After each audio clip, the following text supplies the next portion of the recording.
Hi, my name is Cork. I'm an actor. I was with the Nebraska Shakespeare Festival for 20 years. I was with the Nebraska Theater Caravan for 18 years. And I've done theater across the city. I'm trying to expand my horizons and working in different theaters. I've done a Hallmark Hall of Fame movie. You've heard me say it. Work a few more acres every year, at least a few. Always put up more hay than you need.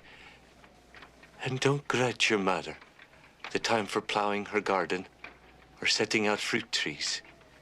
She has been a good mother to you, and she has always missed the old country. And that was the easiest job I've ever had in acting, because all I did was lay in a bed and die. and they gave me money. I've also been lucky enough to do some animation. There's a series called Liberty's Kids about the American Revolution as seen through the eye of teenagers. And I did about 20 characters for them. One of the big ones was I was the voice of George Washington.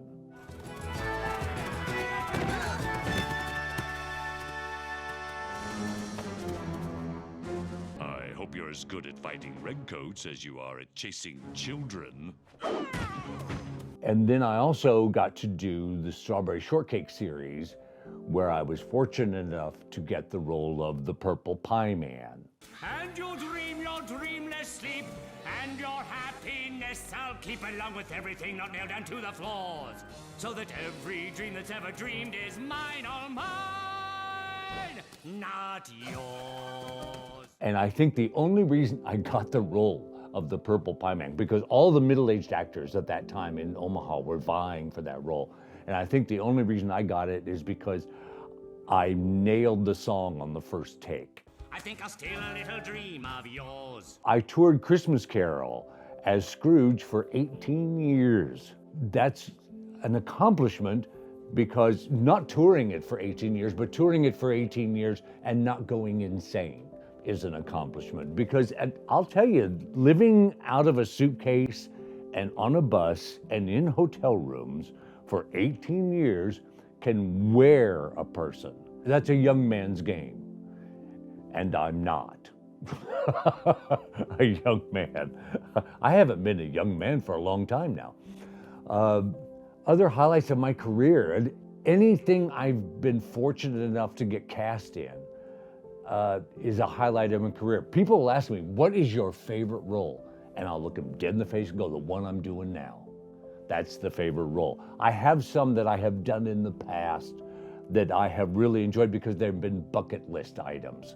When the Omaha Community Playhouse did Les Mis, and I got the great good fortune to be Thénardier. The first time I heard the musical Les Mis, and I heard Thénardier, I went, I want to be him. I want that role. But I could spend the rest of my life being Thénardier. I really could. It's such a wonderful role. And people go, oh, it's just this comic little role. No, it's not. There's drama in it, and there's some weight behind him. It's comedy, but it's comedy with a bite, you know. This guy who's welcoming people into his business and robbing them, he's doing, you know, welcome, monsieur, sit yourself down and meet the best innkeeper in town. And that's where the orchestra goes, la, la, la, la. The Blue Barn Theater here in town did a production of Priscilla, Queen of the Desert. The moment I started doing the show, it became one of the highlights of my career.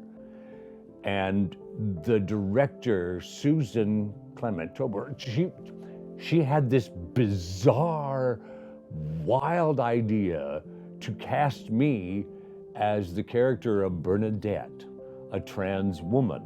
And the first time she approached me about it, I looked at her and I just flat out told her she was insane. I mean, because I went, have you heard me talk? And you want me to be a woman? And it was one of the best and most learning experiences I've ever had in theater, was playing this woman. That's the beautiful thing about theater. It is a craft and an art all at the same time. And it's odd, depending upon the role you get. Are you going to put more craft into that role? Are you going to put more art into it? When do you use the craft? When do you use the art? That's one of the joys of doing theater, is that you get to expand yourself every day. And I think that leads to being a more open and empathetic human being, which I hope I'm learning to become at this late stage of my life.